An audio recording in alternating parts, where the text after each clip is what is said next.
A little while back, I made a short here on YouTube called The Flood's Horrifying Infection of Wallace Jenkins, but due to the nature of that kind of content, I was unable to really go into detail surrounding the events of this particular character's story. So, let's go back in time a little, all the way back to the start, back to not only the genesis of Jenkins' life experiences, but the very beginning of the Human Covenant War itself. The year is 2525, and the horror that is the life of Wallace Jenkins is just about to begin. Jenkins was born on one of the UNSC's outer colonies, a world dedicated to agriculture and fittingly named Harvest. He was an older brother to two siblings, and despite the fact that he lived on a farm, wasn't in the most peak of physical conditions. That didn't stop him from joining the Harvest Militia, though. This militaristic task force acted as an extended arm for the UNSC. Their job was to ensure the safety and well-being of their home colony, in this case, Harvest. These individuals weren't exactly the cream of the crop, though, and Jenkins was no different in this regard. Since joining the outfit, he had begun physical training to better hone his mind and body for any potential future conflicts. This involved plenty of grueling exercises, such as marching 10 kilometers in the hot harvest sun.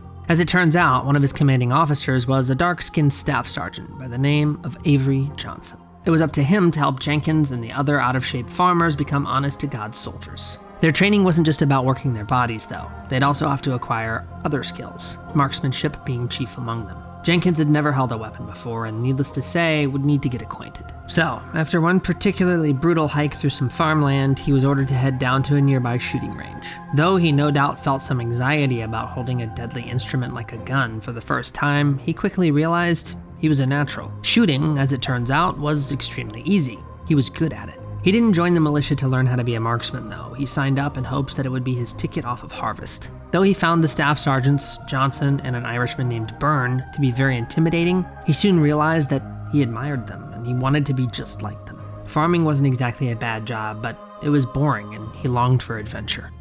Little did he know he'd have it, and much, much sooner than he realized. The next few days went on without consequence. More physical training accompanied by the usual exhaustion. At one point, and thanks to his abilities with a gun, Johnson gave Jenkins an unofficial promotion. He handed him a rifle and declared him to be his platoon's sharpshooter. And a friend of his, who was also skilled with his aim, a man named Forcell, would be his spotter. As it turned out, their training was being accelerated because it was now up to them to provide security for an important unnamed colonial authority delegate. They were to ensure that this individual was protected in the event of an attack from terrorists. In order to prepare for this very real, potentially hazardous situation, Jenkins and the other recruits would need to participate in an actual combat exercise. Johnson and Byrne divided the recruits up and had them spread across a large area. Their goal was to defend a specified zone from the two staff sergeants. Whichever side had half of their team eliminated first were the losers, which meant all Jenkins and the recruits needed to do was take down one of their instructors. Johnson and Byrne were severely outnumbered, but they also had far more skill than their newbie recruits. Each of their very real weapons were loaded with a special kind of ammunition that was designed to behave like genuine bullets, but instead of killing their targets, it would simply immobilize them.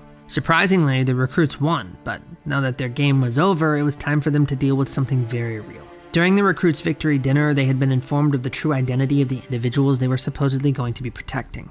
As it turns out, they had been lied to before, and they weren't really on the lookout for human terrorist activity. Harvest had been discovered by hostile aliens. Jenkins' superiors had planned to parley with the creatures, but in case things went south, they'd need plenty of weapons in the area. That was where he and the other recruits came in. A briefing had been prepared for them, and Jenkins watched in stunned silence as footage of a firefight Johnson had with the creatures played on a nearby screen. After the presentation concluded, the recruits prepared for their impending alien encounter. An alien dropship landed on the grass in the distance, and several of its occupants made their way out. Jenkins had taken up a sniper position with his buddy Forcell, and the two of them watched from afar as the foreign beings made their way towards a proposed meeting location. These creatures were different from the ones he had seen in Johnson's helmet cam footage. They weren't lanky bird-like beings, instead they appeared to be utterly massive bipedal monkeys. One was decorated with golden armor and held an immense hammer in its hands. Through his rifle scope, he saw Johnson step forward and face the enormous ape. Only a few meters of space sat between them. After several nerve-wracking moments, the two exchanged gestures, then all moved towards the area they were meant to convene. He continued to watch them. The creatures seemed agitated, but he knew nothing about them and therefore couldn't be sure, especially not from such a great distance. Suddenly, the echo of an assault rifle boomed from somewhere far away, and everyone froze. A loud bellowing roar followed, and in response, one of the hairy humanoids shot and killed one of the people that was supposed to be helping conduct peace negotiations. Without hesitation, Jenkins, as well as many of the other recruits, fired their guns at the aliens and watched as their weapons' projectiles pinged off a seemingly invisible force field that encapsulated their armor. The shielding eventually failed, and many of their bullets bore into one of the creature's hairy flesh, prompting the rest of their number to retreat. Everything had deteriorated incredibly fast, but before they knew it, the aliens were gone and the battle was over. Not long after, a large alien warship had appeared in the sky and had begun raining hellfire down upon the surface of the planet. Jenkins and the others could do nothing but watch in stunned horror. His higher-ups had begun evacuating many of the planet's citizens, but so far, not a single member of Jenkins' family had made an appearance. All he could do was hope and pray that they were all right.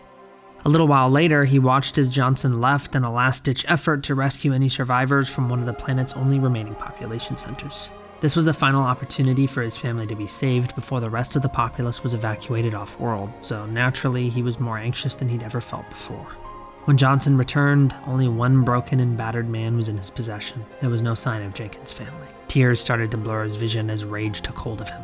He wanted to go to the city to try and find his family, but it was too late. Doing so would be a death sentence, and Johnson wasn't about to let him get himself killed. All he could do was hopelessly watch as the evil extraterrestrials carelessly and randomly blasted away at the city with superheated plasma until nothing but smoldering glass remained. Stricken by grief and shock, he cried as everything he knew, everyone he loved, was reduced to ash.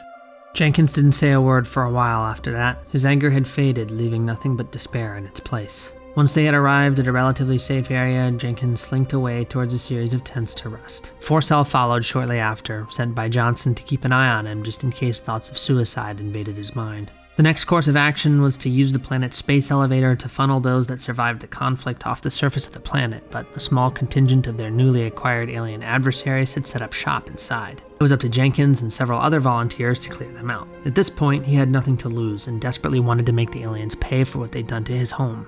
Jenkins, Johnson, Forcell, and the other angry volunteers made their way inside via what was essentially an elevator. When they arrived, they busted out, guns in hand, and together they began systematically eliminating any aliens they could find. Jenkins fired at them with great prejudice, tapping into his grief and channeling it through the barrel of his gun. A stoic look, one of grim determination, had become his only facial expression, no matter how many of the creatures he killed. One of the ape-like beings from the original parlay was on board the station too, and it rushed at his staff sergeant, Johnson. Its shield was too strong though, and no matter how many bullets they fired at it, they simply glanced away. The beast brought its immense hammer down onto the Marine, but his swing was too slow, giving Johnson enough time to dive out of the way. This put him directly at odds with another creature. One of the aliens, specifically a member of the crab-like species, approached Johnson. It had him cornered, but instead of letting loose its weapon's projectile to turn him into an oozing pile of carbon and plasma, it turned its attention to the big hairy monster. Suddenly, it let go of its weapon's trigger and a searing hot green ball flung from its firing mechanism, curving around Johnson completely and impacting with the brutish behemoth. The bolt fizzled and cracked, making direct contact with its chest, knocking out its shielding system and burning away bits of its armor. This sent the creature into a full-blown rage, and it ran past Johnson with a wild look in its eyes. It brought its hammer down onto the creature that had shot it, pulverizing the alien instantly.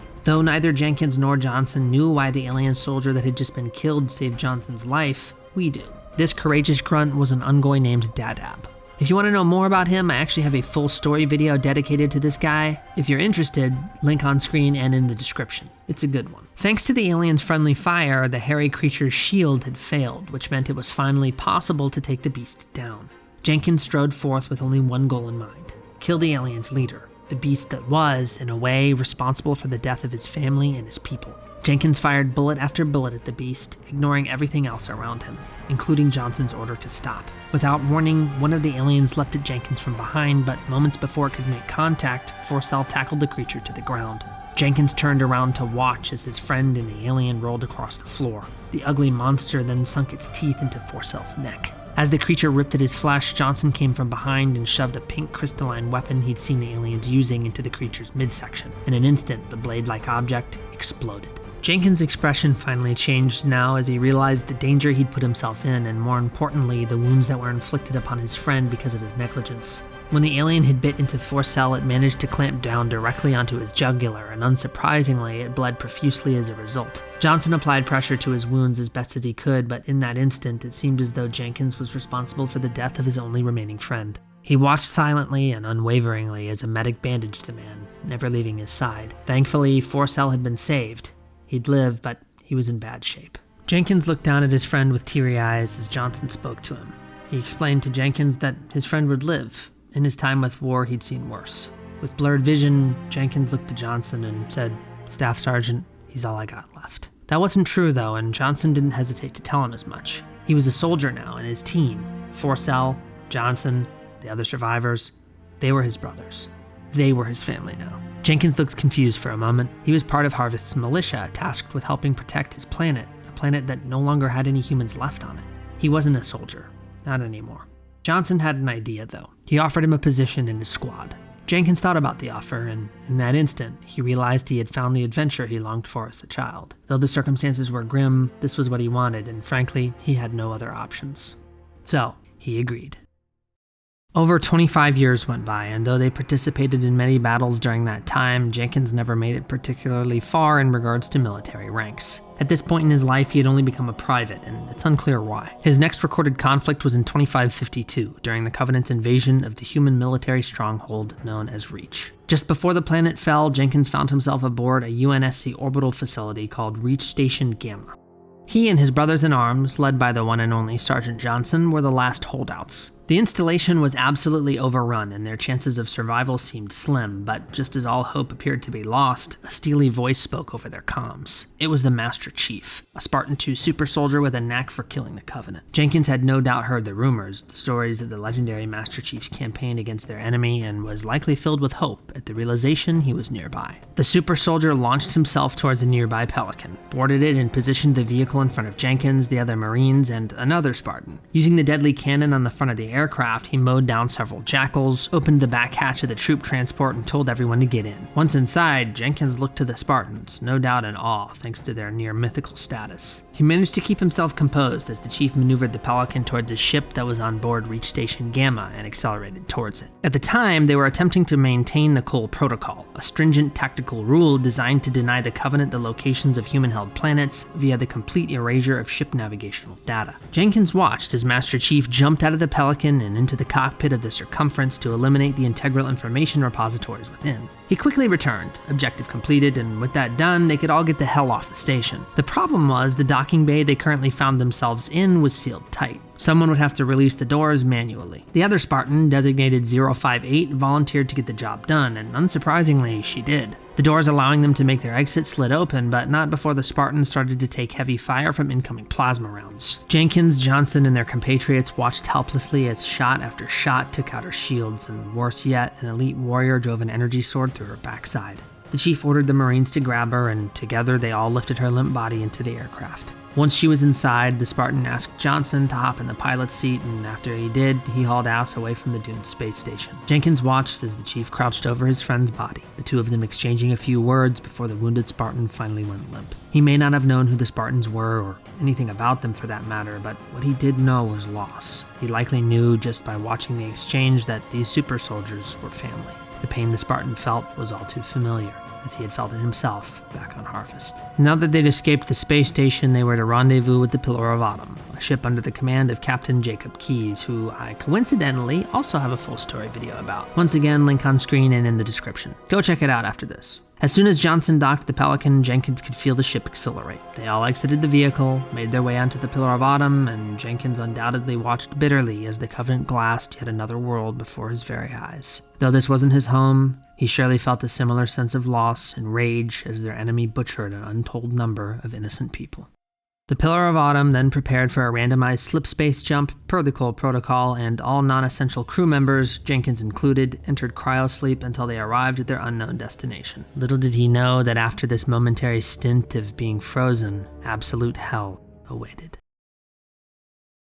Once they arrived, all of those aboard the spacecraft were awoken from their brief hibernation and were immediately greeted with an unbelievable sight: an immense artificial ring world. The Covenant weren't about to grant them a reprieve, though, as they wasted no time assaulting the ship. Before they knew it, The ship was being boarded, and shortly after that, evacuated as the Pillar of Autumn began its descent to the strange installation they had discovered. Once the Autumn's crew was able to regroup, they quickly began building a base of operations on the ring, which was simply dubbed Alpha Base. It was here that the surviving human forces began abducting Covenant troops in an attempt to extract valuable information from them. One such prisoner was an elite warrior that spoke of an alleged weapons cache somewhere else on the surface of the ring. Johnson, and by extension Jenkins, was ordered to accompany Captain Keyes to investigate this potential lead.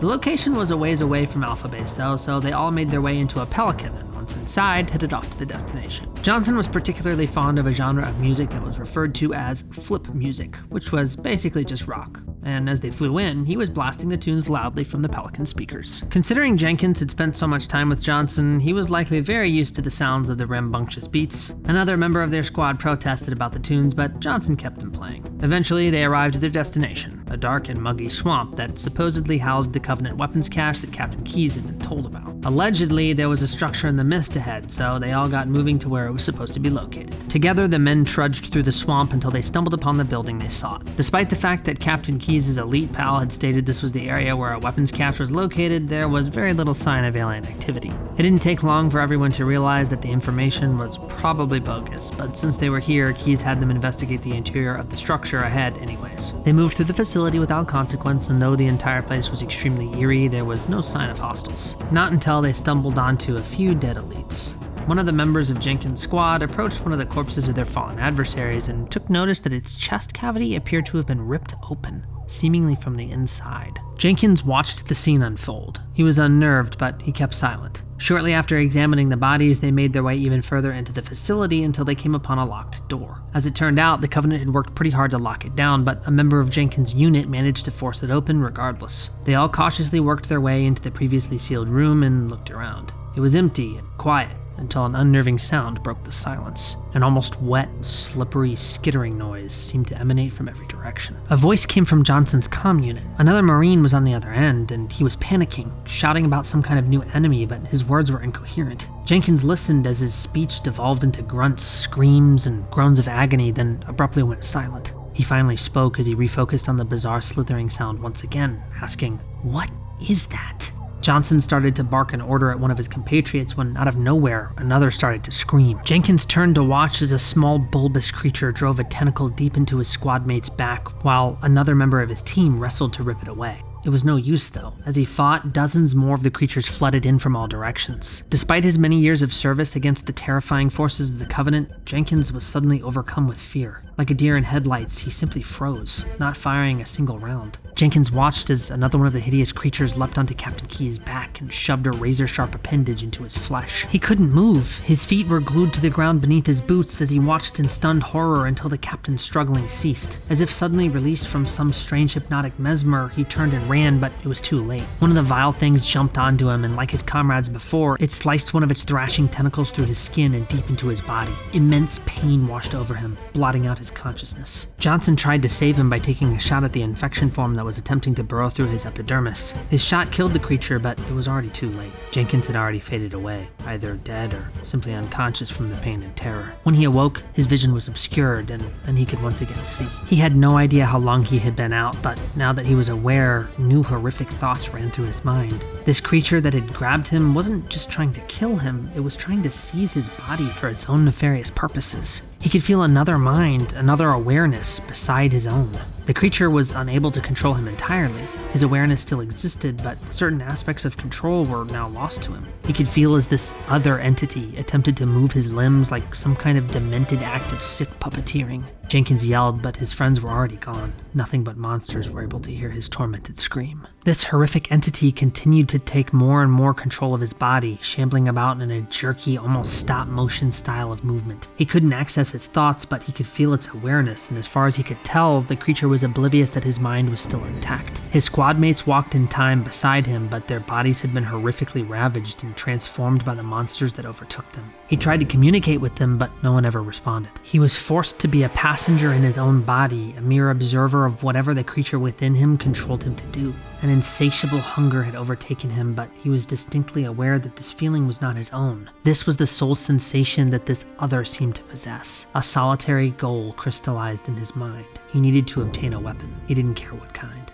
Once he did, he planned to use it on himself, to end his miserable path through hell and kill the monster that was forcing him to move along it. He was careful to conceal his awareness. He didn't want the creature in possession of him to know about his plan to end them both. It forced him to hobble out of the Halo's substructure and outside, where the creature worked its way towards a contingent of human soldiers. He knew what the entity wanted: to consume them all. He watched from behind his eyes as he moved towards the encampment. A soldier suddenly appeared in his vision, a woman, an ODST. She turned and aimed her weapon in his general direction, and at that moment, he felt a semblance of peace. This was better than suicide. The other within his body leapt towards the woman, and she sidestepped, bringing her weapon around to the side of his head. Before the alien entity within him could recover and attack her again, she sprung onto his back and, with the help of several other soldiers, restrained him. Despite this other's ferocity, the Marines were able to pick him up, toss him into a pelican, and prohibit him from attacking them until they arrived. Jenkins no doubt screamed internally, desperately praying that his brothers and sisters in arms would just kill him and put him out of his misery, but his prayers went unanswered. He came to learn that the Marines that captured him intended to use him to better understand exactly what it was they were fighting.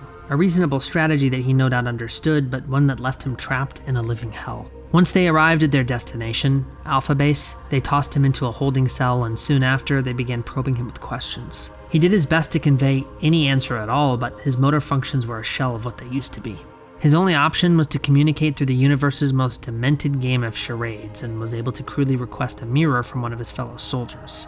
Foolishly, they obliged. The woman held it up to his distorted visage, and all Jenkins could do was try to scream. Shortly after, he tried to commit suicide using whatever tools he could access. He failed twice, and so the Marines imprisoning him eventually removed everything within the holding cell that he could use to end his life. The mind within him seemed to have retreated slightly. It was weak and angry, unable to fully take control of him even now. The officer that had originally captured him approached him in his cell with a canteen of water in her hand. She tried to offer it to him, but Jenkins knew this was a foolish endeavor. He tried to communicate, to say something to stop her, but his voice had become distorted, and instead of actual words, he simply grunted. The woman seemed encouraged by that, emboldened to take a step closer. In that instant, the other's presence returned in full force, and it commanded his body in an attempt to grab her. Jenkins felt his arms snap from the chains that held him in place and fought as hard as he could to stop the creature from getting a hold of the kind-hearted ODST. She just barely dodged his attack. Jenkins watched as a guard behind her shoved a round into his shotgun and aimed it at him. Yes, this was it. He could finally die, but the woman stopped him before he could pull the trigger. She looked into his sunken, yellowed eyes and simply said, "Have it your way, but like it or not, we're going to have a talk." A man walked into the room, Major Silva, Alpha Base's ranking officer. He looked at Jenkins and asked him a question. He wanted to know where they should focus their efforts in defending Alpha Base against the Flood. The other suddenly reached out with one arm and grabbed a hold of his remaining appendage. In a violent jerking motion, it snapped the limb to expose a shard of jagged bone. It seemed to plan on using it as a weapon to kill the humans that stood before them, but the chains holding them back meant they were stopped short. Unbelievable pain washed over Jenkins, and he fought to stay present. The other within felt the pain too, and he could sense it retreat for the time being, allowing him to take control of his body once again. Jenkins pointed downwards at the ground beneath them. He somehow knew that the Flood were rallying forces below Alpha Base within Halo's substructure, and he wanted to warn them. This was the answer to Silva's question. The soldiers took the hint and thanked him for his service, but instead of ending his torment, they simply left him to rot in the cell. Much to his horror, he soon discovered that Silva had formulated an insane plan. He was going to seize the Truth and Reconciliation, a damaged Covenant ship, and use it to evacuate off the ring. That meant that the remaining soldiers within Alpha Base were being ordered to storm the alien craft, so when the ODST that had captured him made her way to the objective, she took Jenkins with her. Their commanding officer had truly lost his mind, and even though the ship was still obviously packed to the brim with flood forms, he planned to take off anyways. This was insane, and Jenkins knew it, even in his ravaged state. At the time, they were within a section of the Covenant craft that housed a fiber optic power pathway that was linked to the ship's engines. If it was destroyed, the ship's power systems would go critical and explode. Jenkins overheard this explanation, and in that instant, he lunged towards the wiring with the intent of breaking it. He wasn't about to stand idly by while they brought these horrible creatures to the rest of humanity. Unfortunately, his binding stopped him short of the wiring, and he was unable to accomplish his goal. The woman that had captured him watched the display, and in that instant, she asked the other soldiers in the room to leave. Jenkins stared at her for a moment, unsure of what she was doing. She then pulled out a frag grenade, held it by the cables, and pulled the pin. The other presence was angry, but its rage didn't matter now. Jenkins locked eyes with his savior and managed to mouth the words, "Thank you." Jenkins watched as a feeling of intense heat and relief washed over him, finally putting an end to his torment. In a fraction of a second, the ODST the monster within Jenkins, as well as Jenkins himself, were all wiped from existence.